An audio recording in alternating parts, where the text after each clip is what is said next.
Today's interview is with Courtney Shea, who has recently retired from Columbia Capital Management, where she served as the managing member. This interview was recorded on October 20th, 2020, prior to her retirement. Welcome to Real Life, Real Leaders. Today, I want to introduce you to my friend and colleague, Courtney Shea.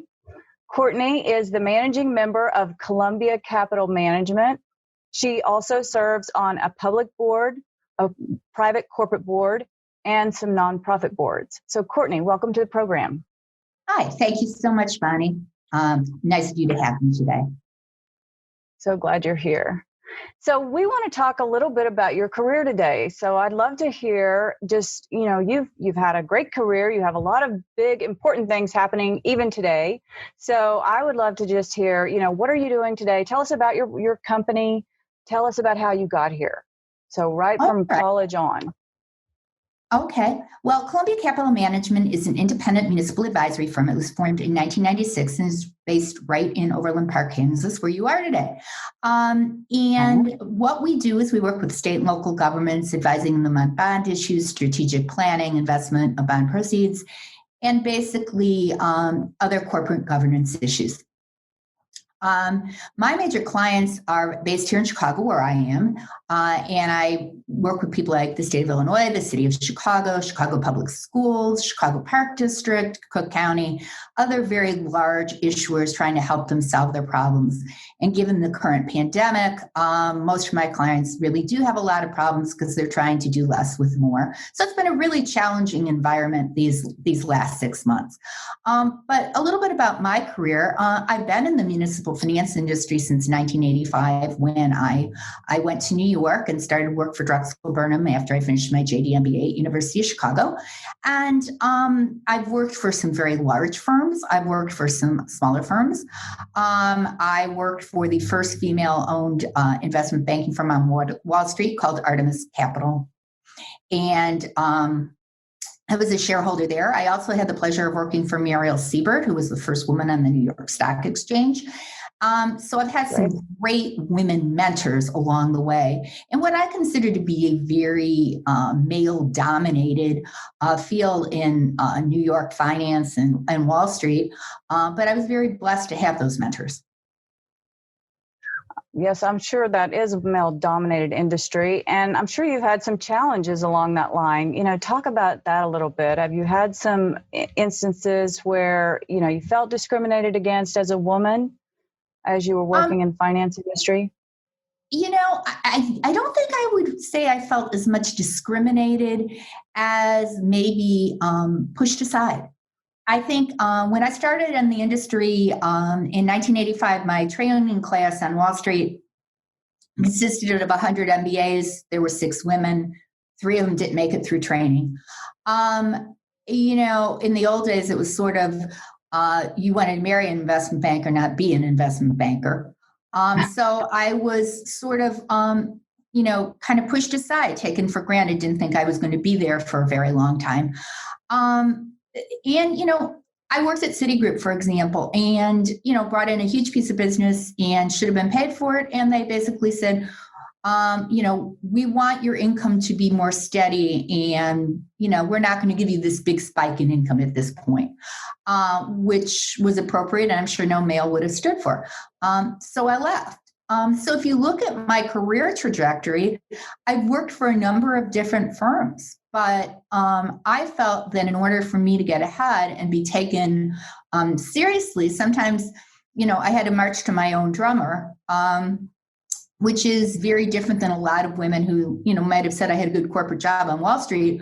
Why are you leaving? You're making a lot of money. And, sometimes you just have to take some risks and go places that maybe are not as well known to get opportunities. Yeah, I agree completely. And, the whole scenario of them saying, the company you mentioned saying that they were going to give you more steady income. And, you said probably no man would accept that. And I agree with that. That's one of the things that I see, that sometimes women will accept things that men wouldn't accept. So good for you for leaving. The company that you have now you're a majority shareholder, correct? I'm one of the two majority shareholders, yes. And the other happens to be. And were you a founding? No, I wasn't. Okay. The company was in 1996. I joined the company about 7 years ago. And, because of retirements and my performance, I was approached to take an ownership stake. Wonderful. And so where are you taking the company? What are your plans for the future? Well, my short-term plans are that I intend to retire fairly soon and to serve on corporate boards. But where the company's going is over the last 4 years, we made an acquisition in California. We opened a Denver office. We're expanding, but we're expanding in a very thoughtful way. That's because the business we're in, as any financial services business is very competitive. And, while a lot of people in our business are expanding in the East Coast, we tend to be going more south and west where we see growth, but also it's a less competitive environment. Yeah. Well, that's wise. And you're definitely in a niche area. So, I don't know who are your competitors? Public Financial Management, Craig, and there is a number of, smaller minority-owned firms. The typical municipal advisor is either a very large firm like a PFM or a Craig, or it tends to be a medium-sized firm like ourselves where we have 17 professionals. And then there's one person shops. So we're kind of in that middle bucket. So. Yeah, so you can give that more personal experience while still having the depth and breadth to handle the larger situation. Precisely. And we're very thoughtful in we can't be everything to everyone. And so there's many opportunities that we do not even pursue because we feel we either can't staff it properly or it's not cost effective for us to do. Right. So what do you feel like are some of your highest career achievements? If you look back over your career, you're getting ready to retire, good time for reflection. So what do you think? What stands out? Well, there's a couple of things that stand out. The trade publication in my business is called The Bond Buyer. And they every year select a public and a private, basically Frida Johnson Award winner. And that's somebody who's had, achievement in their career. And I won that award in 2019 as the private sector nominee. And I was the first individual outside of New York City in the private sector to get that, which, if you think financial services is a New York-centric business, the fact that I was recognized by my peers in our trade publication outside of New York City, I think is a tremendous accomplishment. Another really great accomplishment, and I did this with 3 other women, so it's not just me, but 24 years ago, I started an organization called Women in Public Finance, and it was to basically educate, mentor, and network with other women in my business because there really wasn't that many women. There's many more now, but at their time, there wasn't. And we have grown to an organization of 20 chapters. We have 3,000 members. We just had our virtual conference last week, a matter of fact. And the fact that organization has grown and has sustained itself for 24 years, I think, is pretty amazing in and of itself. And I was actually recognized by that organization in 2017 for a Lifetime Achievement Award. But, I think if you look at what's a legacy in your career, right? You can talk about awards, or I can talk about the fact I did a $10 billion pension deal, or, I did the first airport consolidated rental car facility, which now is, just the norm. To me, that's your legacy, to say, I created an organization that's going to be sustained once I'm out of the industry, that's going to continue to help other women, that's going to continue to foster diversity within still pretty male-dominated arena. To me, that to me is far more important than, what was the greatest deal you did, or, what P&L did you manage, or whatever. I agree. That certainly is more legacy oriented. And I just want to say, as someone who also had founded a network, and our network is 170 people at this point, right, to get a network from 0 to 3,000 is a huge feat. Yeah. And I just congratulate you. So, it's been 24 years, not 4. But still, that's amazing. And I think you look at it and you realize that no matter what level a woman is at, it be an entry level position or a senior executive, you need a safe, collaborative,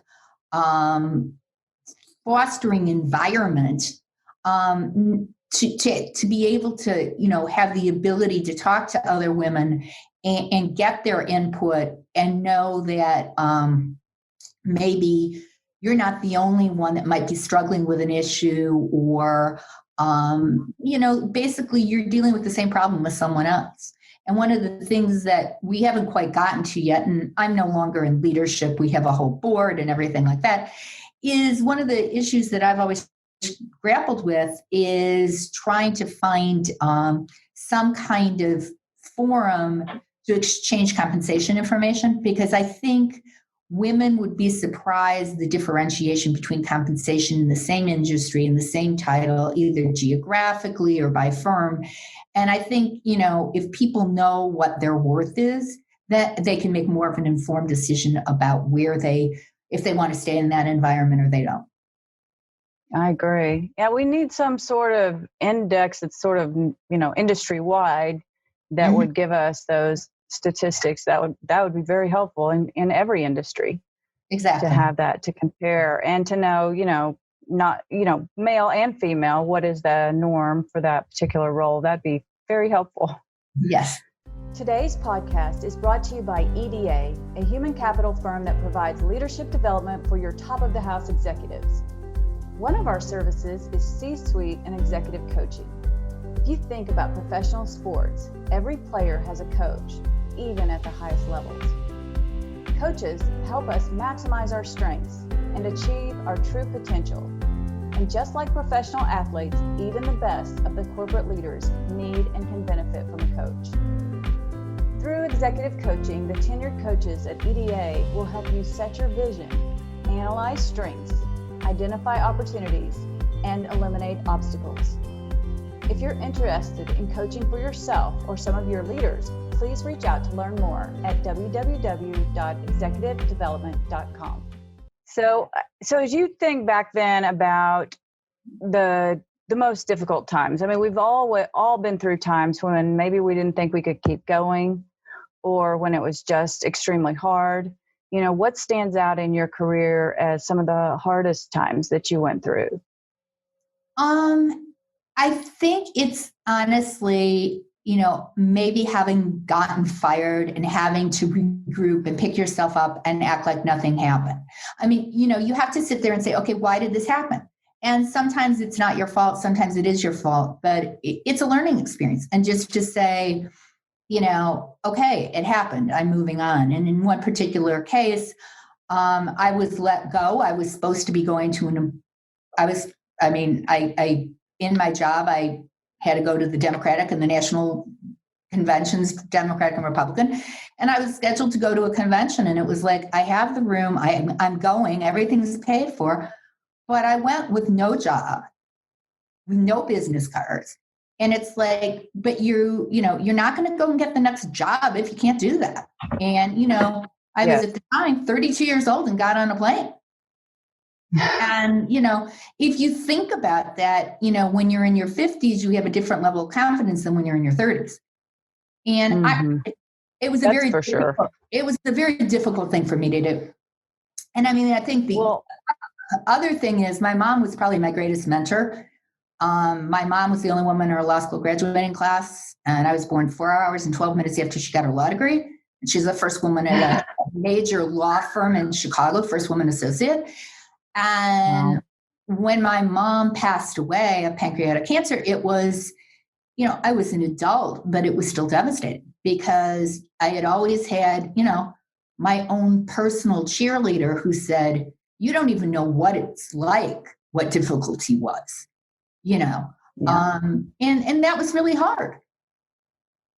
That is really hard. And, I just want to, put out the thank you to the universe about, for women like your mother who did plow the path to make it easier for us, even though I would say it hasn't been easy for us, but it's easier than it was for them. Oh, and hopefully we're making it easier than it will be for our daughters and sisters and whomever is coming up behind us. Well, the interesting thing about that, and I agree with that, and my mother always said to me, lend a hand up to people. It doesn't have to be as hard for the next generation.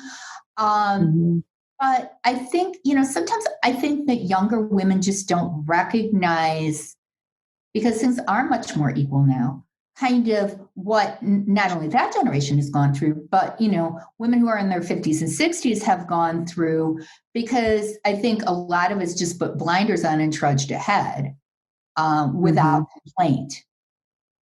Right. No, I agree completely. In fact, I was talking to my daughter about that. My daughter has her first real job. She had a coworker say some inappropriate things to her. And, she was raising all kinds of cane immediately and, turning it into HR and all of that. And so we were having a conversation about it. And I said, for most of us, nothing would have been done. So we would have had to navigate that without getting fired and try to get through it. Right. Right. And so it is better for them, and it continues to get better. So I'm appreciative of people like your mother, and can't imagine having a baby just after you finish law school as well.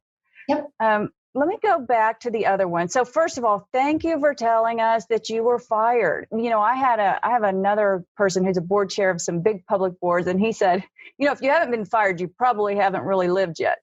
So, yes. A lot of people have been through that experience for many reasons. And I just want to talk about it a little bit. Can you give us a little more of the story around that? Give us some context. You don't have to give company names or anything, but just give us a little context. Was it a surprise? Like a little bit about it. Well, no. Because when I was fired, I was told that my fur coat was nicer than the boss's, and she wouldn't tolerate that. So I don't think that had to do anything with performance. In the other case, it was literally, basically I was told that, not in these exact words, I wasn't a good little girl and I didn't go along. I was insubordinate. And it's like, okay, with a woman, you're insubordinate or you're the B word. And with a man, you're aggressive, you're tough, it's just a different standard. It is. In either case, I look back on it, and at the time, yeah, you're upset, but, you did the best thing possible happen? Yeah. It would have never worked out in either place. And sometimes, you look back 5 or 10 years later and say, it wasn't a good fit, or it wasn't the best place. And, so be it. But at the time you're going through it, I think particularly with women, you kind of question, what have I done, rather than, what was wrong with the organization? Or maybe it just wasn't a good fit. And, I learned that lesson, that I've left places that weren't a good fit. And, some of them were very large companies that people were, why did you leave? You were making good money. You had a great title. It's like, but it's not a good fit. Right. Well, and I think men question that too, at least many of them, not all. I mean, obviously there's some men and women who are, sort of just all about blaming the company. But, in my coaching and dealing with the CEOs that I've worked with, a lot of them would question the same thing. But there was one CEO recently, that was not super recently, a few years back, that I was involved in helping the board make some decisions that ultimately ended in changing CEOs. And I remember when that CEO was let go, thinking, this is the best bad day of his life, because, it's going to be better for him. For one, he got a big payout, but it wasn't a good fit. It was going to be an extremely difficult path ahead. And sometimes it's very hard for people they feel like they're a failure, when what they should really do is just quit and move on. Absolutely. And it's all learning. I mean, I think we can all say, especially when we've been through years of career, we're decades into it now. I think we can all say that we've learned more in the hard times than we did in the good time. Absolutely. And I How think did you get through? How'd you get through all those scenarios, like your mother passing away, going through getting fired? What were there some things you relied on, journaling, talking to friends, what did you rely on to get through? I'm an only child. I'm very self-sufficient. I always have been very self-sufficient. I got shipped off to Europe for the summer between my freshman and sophomore year of college without knowing a soul. Wow. Part of a program that I didn't know anybody. And, I've always been very independent and I've always been very self-assured. Some people who know me well would maybe use the word cocky, but as a result of it, we all know what our own weaknesses are. We all know what our own strengths are. If we really do the proper self-assessment. And, how do you get through things? Whose fault was it? Maybe it was mine. Maybe it wasn't mine. But how do you get through it? Getting fired, like I said, you look at what happened, why it happened. You pick yourself up again and you go forward.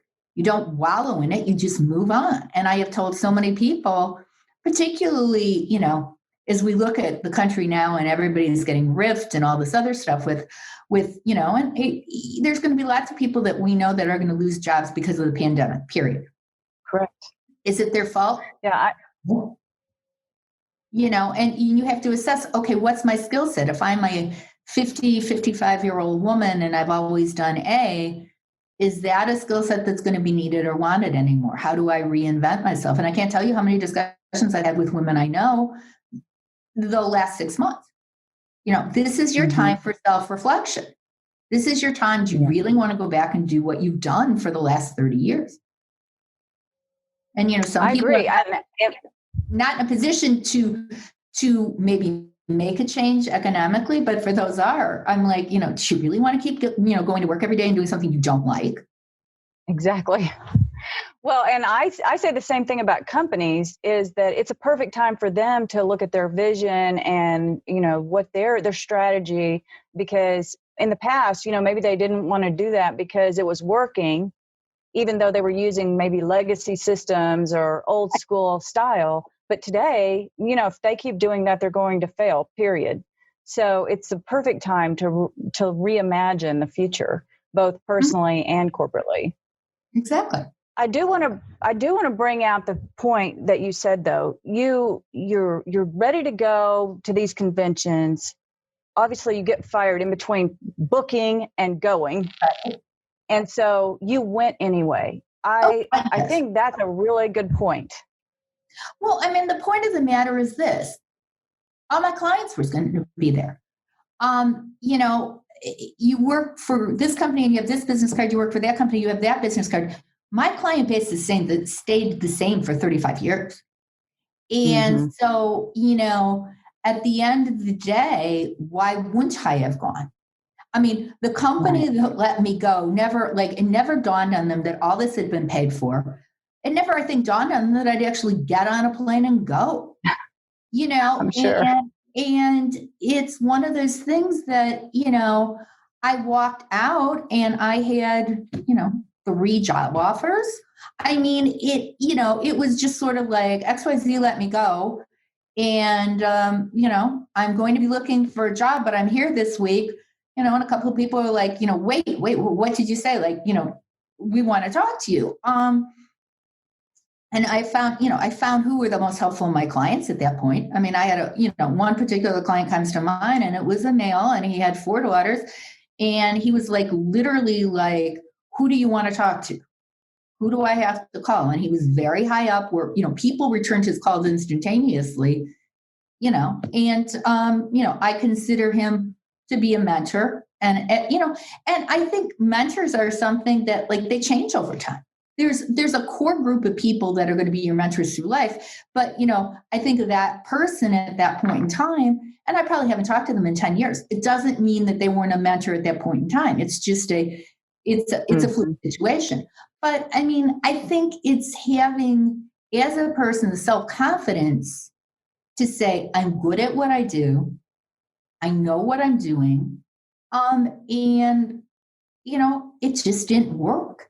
And I think so many people, particularly women, they don't have that self-confidence. I see this within the network. I see these people with incredible resumes, very different than mine. My resume is a very different one, but they've worked within an organization for 35 years. They've had huge P&L responsibility, or and yet when they need to get up and do their elevator pitch, they're a wreck. And Right. I guess because I was in and you are too, because you're a smaller company, you have to sell yourself every single day. People Correct. are buying Bonnie. They're not buying some corporate name. And I see these women in our network, and they have the corporate name, and they forget they made that corporation great.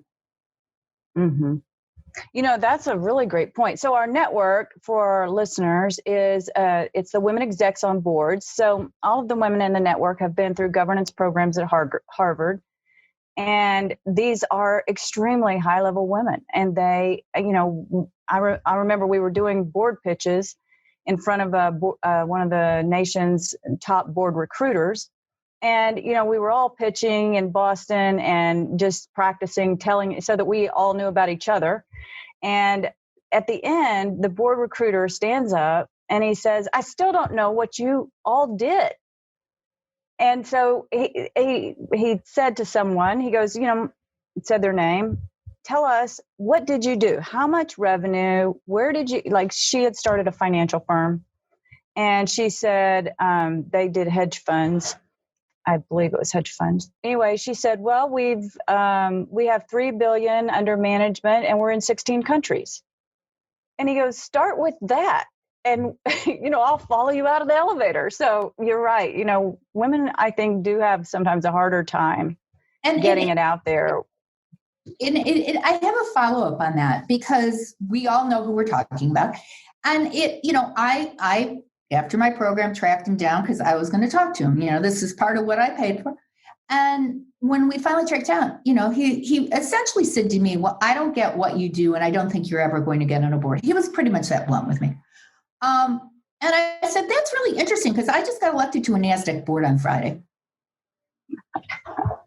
I love that. To know all about the board. And it wasn't because he wanted to know, "Gosh, what a great job did you do?" He wanted to know because he thought it was his next business opportunity. And I cut that off. Right. Yeah, exactly. So I do think that, a couple of things there, we've all had to push past people that told us we couldn't do it.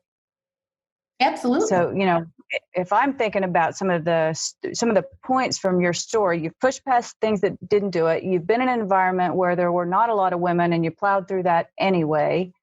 And you recovered from getting knocked down. I mean, that's a major. We have to be able to get back up. But the other question I have in my head is, you talk about this self-confidence that you have.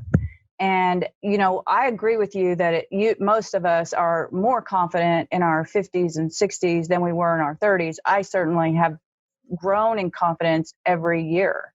I have no desire to go back and be younger because I was less confident. I don't think I was. And I mean, I think that stems from a couple of things. First of all, I grew up in a gender neutral environment. My parents met in law school. My mother was the only woman. My father never made gender an issue in our house. Everything was split equally. My dad always said, being a girl is not an excuse for failure. My two best friends from high school were guys. One ended up running Asia for Merrill Lynch. One ended up being, very high up at NASA. They were my competition each and every day for math and science. I went to Notre Dame. It was a boys' school at the time I went. And there were very few girls. There were very few women at University of Chicago. So I was always in an anomaly. And so I just didn't let it bother me. Right. So and that was my question was, how did you get this confidence? And so it sounds like it really was, part of your upbringing. Absolutely. If I said to my parents, "I can't do something because I'm a girl," that was not an acceptable answer. I can't do something, I can't do cartwheels because I'm too tall. That's one thing. you can't go into math and science because you're a woman. No, that's not an acceptable answer. So, that's the kind of environment I grew up in. And then I grew up, like I said, like I was at a male-oriented school where, I was the fifth class of women at Notre Dame. At University of Chicago, there weren't very many women in the MBA program. And, there were like 5 of us in finance. Everybody else was in like marketing, and you had to compete, you had to succeed. And so, you go to New York and, so I was one of 6 women out of 100. I was one of 5 women in finance. I mean, it wasn't that different. I just didn't realize maybe the elbows were sharp, but, you get through it. And, I laugh about my mom being my greatest cheerleader, but when the elbows got sharp, I had, cheerleaders, and I had mentors, and I had other people who said, don't let it bother you. But by then I was, I guess, pretty thick-skinned about it already. Mm-hmm. Well, that's the other thing, is having a little bit of thick skin.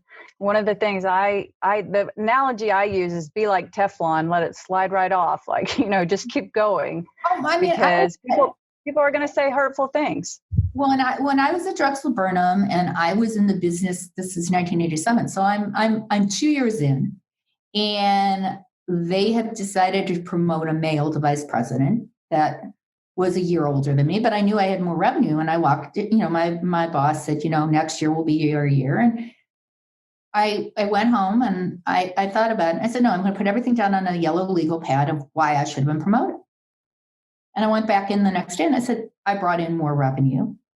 I, did all these things, and this is really unfair. And I want you to call New York and tell them that you've made an error. And I said, my boss said, well, what if I don't? I said, then I'll call New York and tell them you've made an error. I got promoted. That's great. That is great. I love that. But I mean, so you had to fight for it. I mean, I was 27 years old. No, actually, I was 26 years old. It's one of those things. It's like, I knew I was right. The numbers proved it out. Yes, and you were right. Your 27-year-old is going to say that. Okay, fine. Exactly. Not many. But again, and whatever year that was, it was much harder then than it is now. I mean, today, there's all this advertisement about equal pay and, gender equality and all of that. I think it's a lot easier for the people who are coming up today to have that conversation than it was for us. Yeah, well, so good for you for doing it. His exact comment was, you're not married with a child. No, I'm not, but, But, I think even during our symposium last week, when we talked a little bit about how confident are you? I mean, going back to other people, some people, they feel they need the organization. Some people are the organization. They just have a different business card. Yeah, that's true. So tell me this. So now you've transitioned your career, well, you are transitioning into more and more board work. And so as you're on these boards, both public and private, I mean, they're a lot of work. I mean, I don't know if people realize that, board work's difficult and time consuming, but they're bringing you on for your expertise. And talk about what you bring to the boards. Like, how do you, having had all this experience, what do you feel like is your best contribution on the boards that you serve? Well, it's interesting because of my background. Obviously, I fall in the financial expert bucket.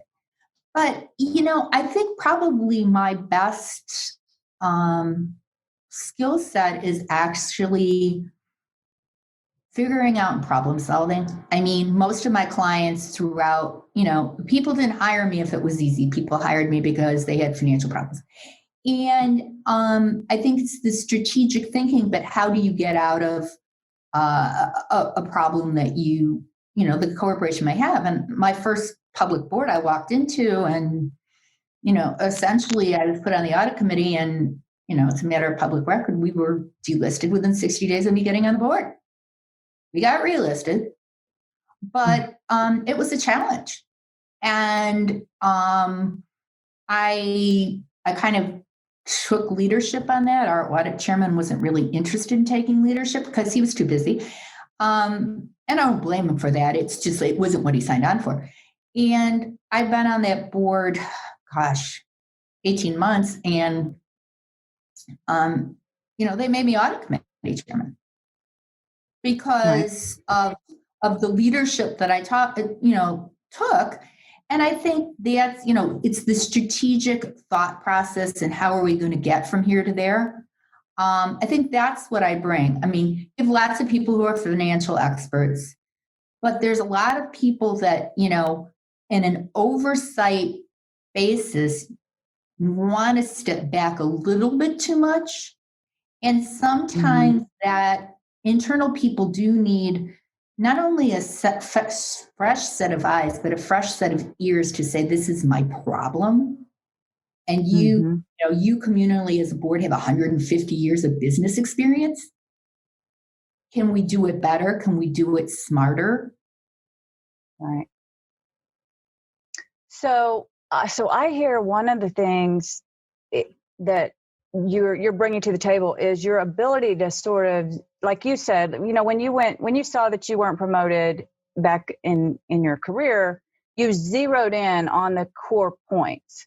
And so I'm sure, as you're stepping in there and problem solving, you're zeroing in on the core points there, which I think is helpful, sort of getting rid of all the peripheral things that are there and just helping to problem solve. But you said something else, and I really love this, because the program's about leadership, is you stepped into a leadership gap. So when you got there in the audit committee, because your audit chair was very busy, you saw that there's a gap here, someone needs to take the lead, and you stepped in the gap. You didn't wait for someone else to tell you, hey, there's a gap. And I think that's an important point for any leader, is to look around and see where the gaps are and to be able to step in and fill that. Well, it's interesting because I think that's why I was brought on the board. The audit chair was the person who actually brought me on the board. And I think that he knew that I would do that. I mean, I think we'd worked together previously and he knew, give me an opening and I'm going to take it. And, it's very interesting because I don't think people realize how hard being on a board is. And I don't care if it's a public board, a private board, or a not-for-profit board. If you do it appropriately, it's a full-time job. It's hard work. It's hard work. And, I look at people who want to do it for the remuneration, and you're never going to, keep working if you think that you're going to make enough money on boards, keep in your day job. But it's intellectually stimulating. It's something you can do while you're, once you're not in the game anymore, it's something you can still do and do in a thoughtful manner and make a difference. Especially if you're passionate. I agree. Passionate about your product. I mean, sometimes you're not passionate about your product, but if you're passionate about what you're selling. Yes, and leadership, and just making a meaningful contribution to those other leaders who are trying to, the management of the company, they need help. Yeah. And so having a great board is very helpful. One of the most difficult things during the pandemic and leadership that I've dealt with is on my not-for-profit board, because I'm on the board of the ballet, and we're not performing at all this year, but we're trying to keep all our dancers under contracts. So we have to raise $12.5 million. And that's not easy to do in this environment. And, I've tried to help our CFO. I'm on the executive committee and the finance committee, help our CFO.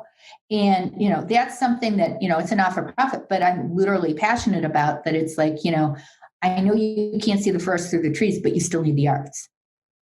Yes, and absolutely need the arts. Sometimes it's things like that. It's not particularly, how much am I making or what difference am I making? Because we talked about legacy earlier on in our conversation, and it's like making the world a better place when you leave it than when you arrived. And that doesn't always mean money or leadership where you're acknowledged. And sometimes people want acknowledgement more than they realize.